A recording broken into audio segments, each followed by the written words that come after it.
Hello नमस्कार दोस्तों। आज एक फिर नई वीडियो की शुरुआत। राष्ट्रीय राष्ट्रीय शिक्षा नीति 2020। राष्ट्रीय शिक्षा नीति 2020 राजस्थान के परिप्रेक्ष्य में ये वीडियो थर्ड ग्रेड मेंस को लेके बनाई जा रही है और अन्य किसी परीक्षा में शायद मुश्किल आए, जिसमें आए उसके काम ले लेना। इसका मेन उद्देश्य थर्ड ग्रेड मेंस है। ठीक है, चलो वीडियो की शुरुआत करते हैं। राजस्थान सरकार ने राष्ट्रीय शिक्षा नीति 2020 को मंजूरी दे दी गई है। नई शिक्षा नीति 34 साल पुरानी राष्ट्रीय शिक्षा नीति 1986 को प्रतिस्थापित करेगी। राष्ट्रीय शिक्षा नीति 2020 21वीं सदी की पहली शिक्षा नीति है। वर्ष 1968 में 1986 और जिसके बाद यह तीसरी शिक्षा नीति है।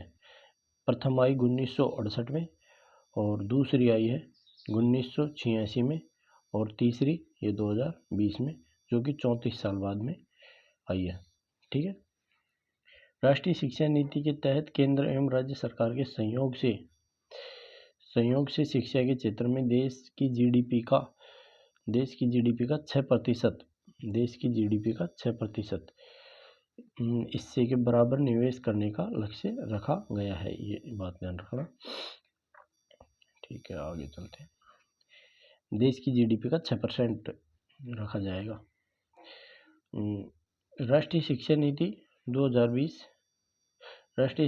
2020 का उद्देश्य क्या है? भारत को एक वैश्विक ज्ञान महाशक्ति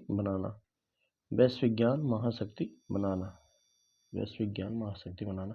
कस्तूरी रंगन समिति, ये है NEP 2020, इसके लिए एक समिति बनाई गई, उसका नाम है कस्तूरी रंगन समिति। इसके अध्यक्ष थे के कस्तूरी रंगन, जो कि इसरो के पूर्व अध्यक्ष भी रह चुके, पद्म विभूषण से अलंकृत है। इस समिति का गठन किया गया जून 2017 में किया गया। इस समिति ने अपनी रिपोर्ट 31 मई 2019 को प्रस्तुत की गई और इस समिति में एक अध्यक्ष और 8 अन्य सदस्य थे। 8 अन्य सदस्य, एक अध्यक्ष, 1+8। आप याद रखना, 1+8 याद रखना। राष्ट्रीय शिक्षा नीति का मसौदा कैबिनेट को प्रस्तुत कब किया गया? मई 2019 में, जिसको मंजूरी कब दी? 29 जुलाई 2020 को केंद्रीय मंत्रिमंडल ने मंजूरी दे दी गई। फिर इसमें NEP की 2020 के माध्यम से शिक्षा जो MHRD जिसका नाम बदलकर क्या कर दिया? शिक्षा मंत्रालय कर दिया गया। मतलब मानव संसाधन विकास मंत्रालय का नाम बदलकर शिक्षा मंत्रालय कर दिया गया। 1985 से पहले यह मंत्रालय शिक्षा मंत्रालय ही था, जिसे 1985 में बदलकर 1985 से पहले ये शिक्षा मंत्रालय था, लेकिन 1985 में बदलकर MHRD मानव संसाधन विकास मंत्रालय कर दिया गया था। अब आता है राष्ट्रीय शिक्षा नीति 2020 के उद्देश्य। इसके उद्देश्य क्या है? राष्ट्रीय शिक्षा नीति 2020 में 5 बातों पर बल दिया गया है। एक तो शिक्षा की पहुंच, समानता, गुणवत्ता और वहनीय और उत्तरदायित्व। 5 बातों पर बल दिया गया है, आप इसको ध्यान से रखें। 5, एक तो शिक्षा की पहुंच, एक शिक्षा की समानता, गुणवत्ता और वहनीय, ऐसी शिक्षा जिसका वहन किया जा सके, और एक ऐसी शिक्षा जिसका उत्तरदायित्व हो। ठीक है, 5 बातों पर बल दिया गया है। अब आगे देखते हैं। छात्रों को जरूरी कौशलों एवं ज्ञान से लैस करना और विज्ञान, टेक्नोलॉजी, अकादमिक क्षेत्र तथा इंडस्ट्री में कुशल लोगों की कमी को दूर करते हुए देश को ज्ञान आधारित सुपर पावर के रूप में स्थापित करना इसका उद्देश्य है।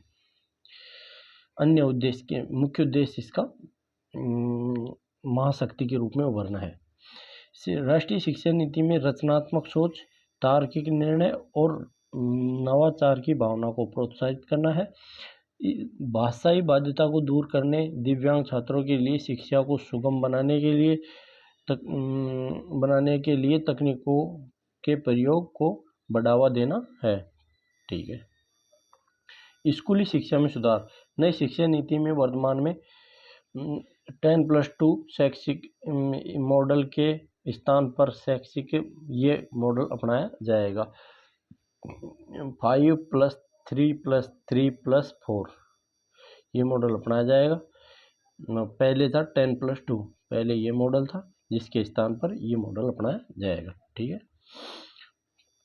अब आ जाता है ये 5+3+3+4 का मतलब यह है, प्रथम 5 साल जो है वो फाउंडेशन स्टेज के रूप में, इसको 2 भागों में बांटा गया है। एक तो 3 से 6 वर्ष, दूसरा है 6 से 8 वर्ष।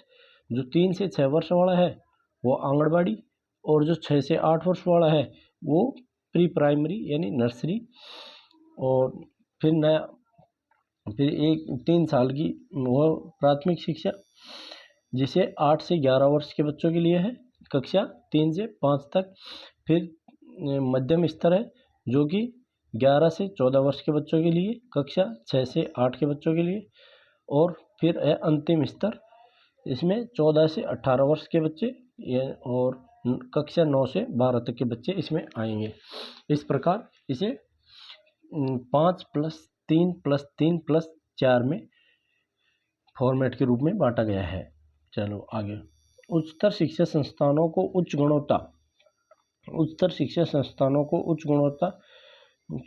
गुणवत्ता शिक्षण, अनुसंधान, सामुदायिक भागीदारी उपलब्ध करवाने के लिए उच्च संसाधन संपन्न एवं बहुविषयक संस्थानों में रूपांतरित किया जाएगा। ठीक है। पहले सरकारी स्कूल में प्री स्कूलिंग नहीं होती थी। बच्चा 6 वर्ष की आयु से ही पढ़ना आरंभ करता था, लेकिन अब 3 वर्ष से ही शिक्षा ECCE early childhood care and education द्वारा प्रारंभ आंगनबाड़ी के माध्यम से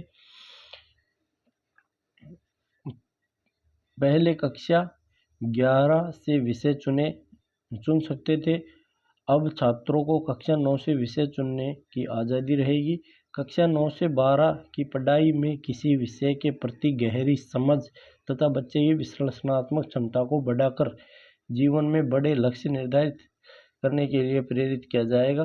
कक्षा 10वीं व 12वीं की बोर्ड परीक्षाओं में बदलाव कर अब वर्ष में 2 बार सेमेस्टर प्रणाली अथवा ऑब्जेक्टिव और सब्जेक्टिव फॉर्मेट में परीक्षा आयोजित की जाएगी। ठीक है।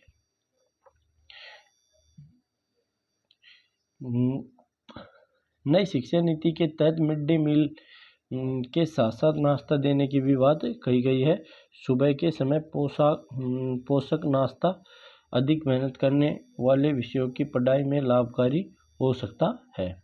ठीक है। अब उच्च शिक्षा की बात करते हैं। उच्च शिक्षा में क्या होगा? बहुस्तरीय प्रवेश एवं निकासी। वर्तमान में 3 या 4 वर्ष के डिग्री कोर्स में यदि कोई छात्र किसी कारणवश बीच में पढ़ाई छोड़ देता है तो उसे डिग्री न मिलने से उस पढ़ाई का कोई महत्व नहीं होता, लेकिन अब इसमें परिवर्तन किया जाएगा। 1 वर्ष में सर्टिफिकेट दिया जाएगा, 2 वर्ष में डिप्लोमा दिया जाएगा, 3 वर्ष में डिग्री दी जाएगी। ठीक है। चलो आगे चलते हैं। एकेडमिक बैंक ऑफ क्रेडिट अर्थात आपकी ABCID बनाई जाएगी, जिसके तहत क्या होगा? इसमें विभिन्न उच्च शिक्षण संस्थानों से प्राप्त अंकों या क्रेडिट को डिजिटल रूप से सुरक्षित रखा जाएगा तथा अलग अलग संस्थानों में छात्र के प्रदर्शन के आधार पर प्रमाण पत्र दिया जाएगा। जो छात्र हायर एजुकेशन में नहीं जाना चाहते उनके लिए ग्रेजुएशन डिग्री 3 वर्ष की, किंतु शोध अध्ययन करने वालों के लिए ग्रेजुएशन डिग्री अब 4 वर्ष की होगी। पोस्ट ग्रेजुएशन कोर्स में 1 साल बाद पढ़ाई छोड़ने का विकल्प रहता है। यह 5 साल का संयुक्त ग्रेजुएट मास्टर कोर्स लाया जाएगा। एक होता है कॉमन अब आता है कॉमन एडमिशन टेस्ट यानी CAT। CAT के तहत क्या होगा, उच्च शिक्षण संस्थानों में प्रवेश लेने के लिए कॉमन परीक्षा होगी, इसे राष्ट्रीय एजेंसी करवाएगी। राष्ट्रीय परीक्षा एजेंसी जिसे संपन्न करवाएगी। संस्था के लिए यह प्रवेश परीक्षा अनिवार्य नहीं है। केंद्रीय विद्यालय, राज्य विश्वविद्यालय, डीम्ड विश्वविद्यालय और प्राइवेट विश्वविद्यालय सब एक समान नियम बनाएंगे। अब आगे चलते हैं, इसका अंतर्राष्ट्रीयकरण। तो भारत में सर्वश्रेष्ठ महाविद्यालयों को अपने परिसर एवं अन्य देशों में स्थापित करने के लिए प्रोत्साहित किया जाएगा तथा साथ ही विश्व के चुनिंदा विश्वविद्यालयों के शीर्ष 100 में से भारत को संचालित करने की अनुमति दी जाएगी। विश्वविद्यालय अनुदान आयोग यूजीसी, अखिल भारतीय तकनीकी शिक्षा परिषद AICTE और national council for technical education NCTE को समाप्त कर रेगुलेटरी बोर्ड बनाई जाएगी। ठीक है। शिक्षकों से संबंधित सुधार, नेशनल मॉनिटरिंग प्लान, इससे शिक्षकों का उन्नयन किया जाएगा। शिक्षकों को प्रभावकारी एवं पारदर्शी प्रक्रिया के जरिए भर्ती किया जाएगा तथा पदोन्नति भी अब योग्यता, शिक्षण, प्रशासन एवं अन्य समय समय पर कार्य करने का प्रदर्शन का आकलन पर आधारित होगी। शिक्षकों के लिए राष्ट्रीय अध्यापक परिषद द्वारा वर्ष 2022 तक का राष्ट्रीय प्रोफेशनल मानक NPST तैयार किया जाएगा। प्रत्येक स्कूल में बच्चे को छात्रों का अनुपात PTR 30:1, 30 छात्र शिक्षक अनुपात क्या होगा, 30:1 से कम हो या सामाजिक आर्थिक स्थिति वंचित छात्रों की अधिकता वाले क्षेत्रों में स्कूलों में यह अनुपात 25:1 से कम हो सकता है। प्रत्येक शिक्षक से अपेक्षित होगा कि वह स्वयं व्यावसायिक विकास, पेशे से संबंधित आधुनिक विचार, नवाचार और खुद में सुधार करने के लिए स्वेच्छा से प्रत्येक वर्ष 50 घंटों के स्वतः व्यावसायिक काउंसलिंग कार्यक्रम में हिस्सा ले। ठीक है। शिक्षकों को गैर शिक्षण गतिविधियों, जटिल प्रशासनिक कार्यक्रम, मिड डे मील से संबंधित कार्यों में शामिल न करने का सुझाव भी दिया गया है। ECCE शिक्षकों को प्रशिक्षित करने के लिए NCERT द्वारा 6 माह जो आंगनबाड़ी क्रम 10+2 से अधिक योग्यता का डिप्लोमा कार्यक्रम करवाया जाएगा। राष्ट्रीय अध्यापक परिषद द्वारा NCERT के परामर्श के आधार पर राष्ट्रीय शिक्षा हेतु राष्ट्रीय परिचर्चा की रूपरेखा का विकास किया जाएगा। वर्ष 2030 तक शिक्षण कार्य अध्यापन के लिए न्यूनतम डिग्री योग्यता 4 वर्षीय एकीकृत BEd का होना अनिवार्य कर दिया गया है।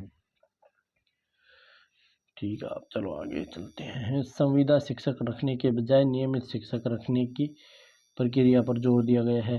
राष्ट्रीय शिक्षा नीति 2020 में RT का विस्तार कर इसे कक्षा 12 तक तथा आयु 18 तक करने पर बल दिया गया है। चलो, शैक्षणिक भाषा में संबंधित सुधार, शैक्षणिक भाषा से संबंधित सुधार। इस नीति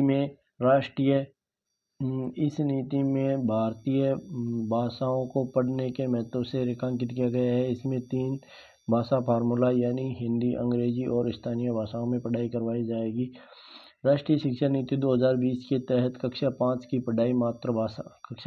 पढ़ाई मातृभाषा यानी स्थानीय भाषा, क्षेत्रीय भाषा में करवाई जाएगी, जिससे अंग्रेजी भाषा की अनिवार्यता यानी मैकाले पद्धति समाप्त होगी।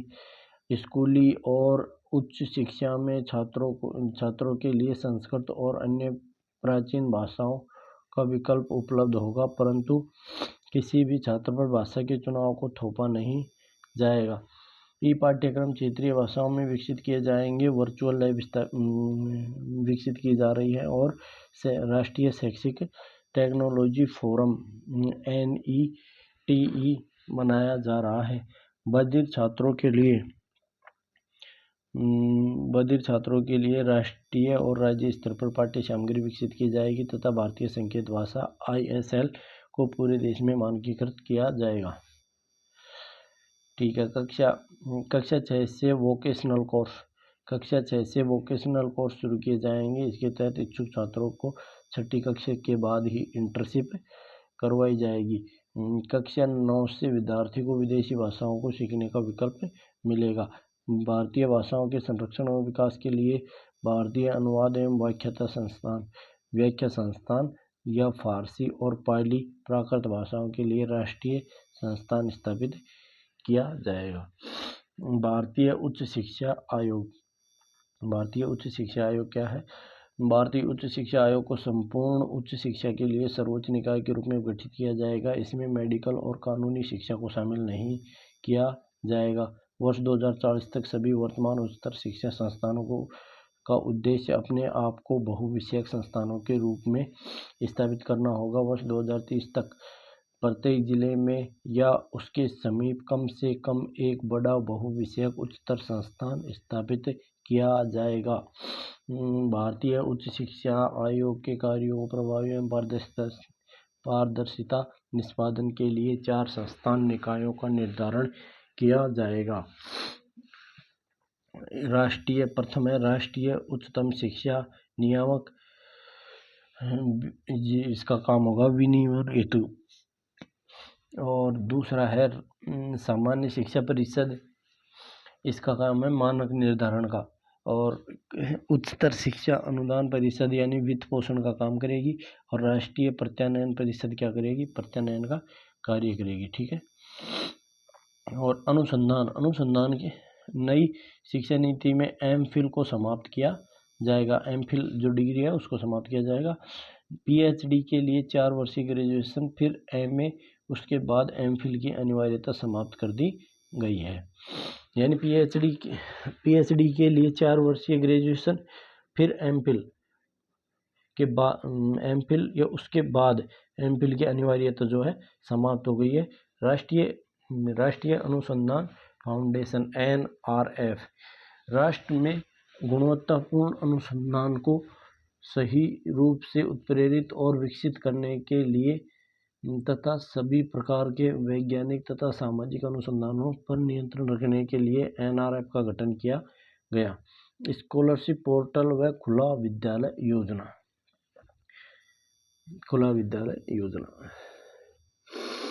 स्कॉलरशिप पोर्टल व खुला विद्यालय योजना। ST SC OBC तथा सामाजिक आर्थिक रूप से पिछड़े क्षेत्रों के लिए राष्ट्रीय स्तर पर स्कॉलरशिप पोर्टल का निर्माण किया जाएगा। स्कॉलरशिप पोर्टल प्रदान कर स्कूल में आने वाले बच्चों को मुख्य धारा से जोड़ा जाएगा। और IIT और IIM की तरह MERUS की स्थापना की जाएगी। MERUS की स्थापना की जाएगी IIT और IIM की तरह। ठीक। देश में युवा जो किसी संस्थान में नियमित रूप से अध्ययन नहीं कर सकते उन्हें NIOS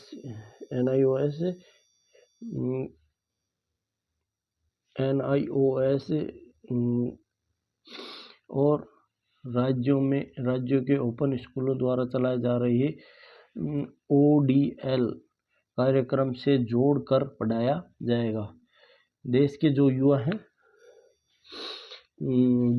युवा किसी संस्थान में नियमित रूप से अध्ययन नहीं कर सकते उन्हें NIOS और ODL कार्यक्रम के तहत जोड़कर पढ़ाया जाएगा। इन्हें वंचित नहीं रखा जाएगा। चलो ठीक है, आगे पढ़ते हैं। राष्ट्रीय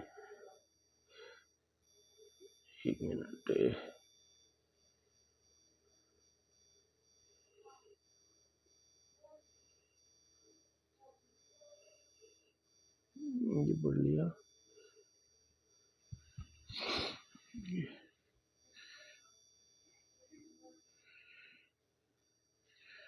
राष्ट्रीय खुला विद्यालय NIOS 3, 4, 5, 6 3, 4 और 8 के लिए ओपन लर्निंग की व्यवस्था की जाएगी। ऐसे संस्थान या विद्यालय तक आने के लिए छात्रों को अधिक दूरी तय करनी पड़ती है, वहाँ जवाहर नवोदय विद्यालय के स्तर की तर्ज पर निःशुल्क छात्रावासों का निर्माण किया जाएगा। राष्ट्रीय शिक्षा नीति 2020 में जेंडर इंक्लूजन फंड और वंचित इलाकों के लिए विशेष शिक्षा क्षेत्र की स्थापना पर जोर दिया जाएगा। ठीक है, आगे चलो।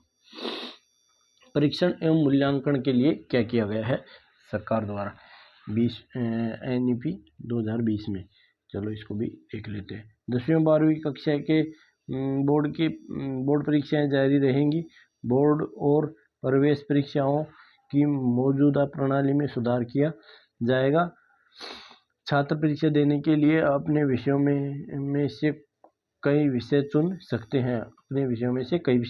हैं। छात्रों को वर्ष में 2 बार बोर्ड परीक्षा देने की अनुमति दी जाएगी, जिससे बोर्ड परीक्षाओं को उच्चतर जोखिम को समाप्त किया जा सके। विश्वविद्यालय प्रवेश परीक्षा में संपूर्ण देश में एक समान होगी विश्वविद्यालय प्रवेश परीक्षा। इसे राष्ट्रीय परीक्षा एजेंसी वर्ष में 2 बार करवाया जाएगा। परख छात्रों के मूल्यांकन के लिए मानक निर्धारण निकाय के रूप में परख नामक एक राष्ट्रीय आकलन केंद्र की स्थापना की जाएगी। 360 डिग्री असाइनमेंट छात्र का रिपोर्ट कार्ड 360 डिग्री असाइनमेंट के आधार पर उसके व्यवहार और अन्य पाठ्य सामग्री, सहगामी क्रियाओं तथा मानसिक क्षमताओं को ध्यान में रखकर तैयार किया जाएगा। इससे मूल्यांकन स्वयं छात्र, शिक्षक एवं सहपाठियों द्वारा किया जाएगा। गौरतलब यह है कि नई शिक्षा नीति 2020 की घोषणा के साथ ही मानव संसाधन विकास मंत्रालय का नाम बदलकर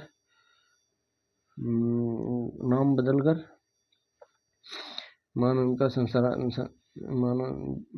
संसाधन विकास मंत्रालय का नाम बदलकर शिक्षा मंत्रालय कर दिया गया है। इस नीति द्वारा देश में स्कूल उच्च शिक्षा में परिवर्तन सुधारों की अपेक्षा की गई है। इसके उद्देश्यों के तहत वर्ष 2030 तक स्कूली शिक्षा में 100% GER के साथ साथ पूर्व विद्यालय से माध्यमिक स्तर तक शिक्षा में सार्वभौमिकरण का लक्ष्य निर्धारित किया गया है। ये आपको दे रखा है कक्षा 1 में कितने किलो का बस्ते का वजन होना चाहिए और कक्षा 2 में कितने किलो का बस्ते का वजन कितना होना चाहिए, कक्षा 3 में कितना, ये आपको दे रखा है। इसको देख लेना एक बार, ये इतना इम्पोर्टेंट नहीं है। मतलब इसका ये है कि बच्चे का वजन का 1/10 से ज़्यादा बस्ते का वजन नहीं होना चाहिए। ठीक है, चलो आगे देखते हैं। प्री प्राइमरी स्कूल के लिए बस्ता अनिवार्य नहीं होगा।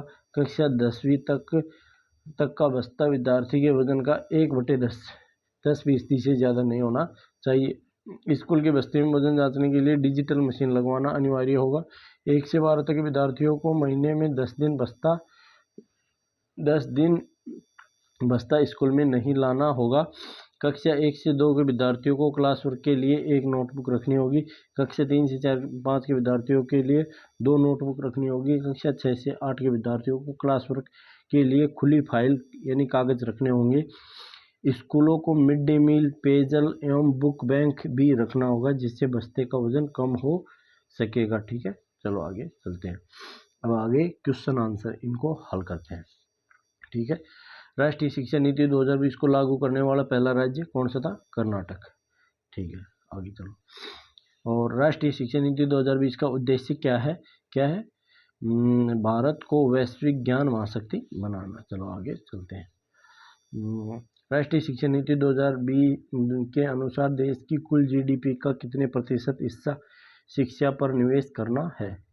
GDP का कितने प्रतिशत शिक्षा पर निवेश करना है? 6%। राष्ट्रीय शिक्षा नीति 2020 में प्रस्तावित राष्ट्रीय आकलन केंद्र को क्या नाम दिया गया है? परख।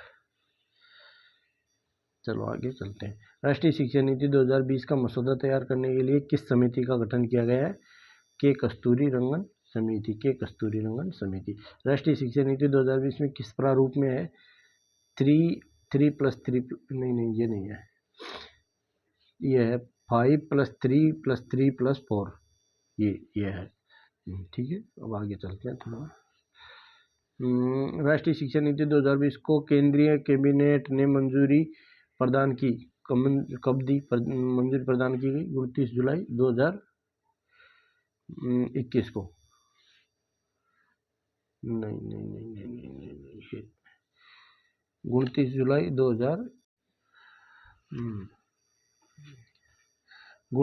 2021 को, ठीक है। और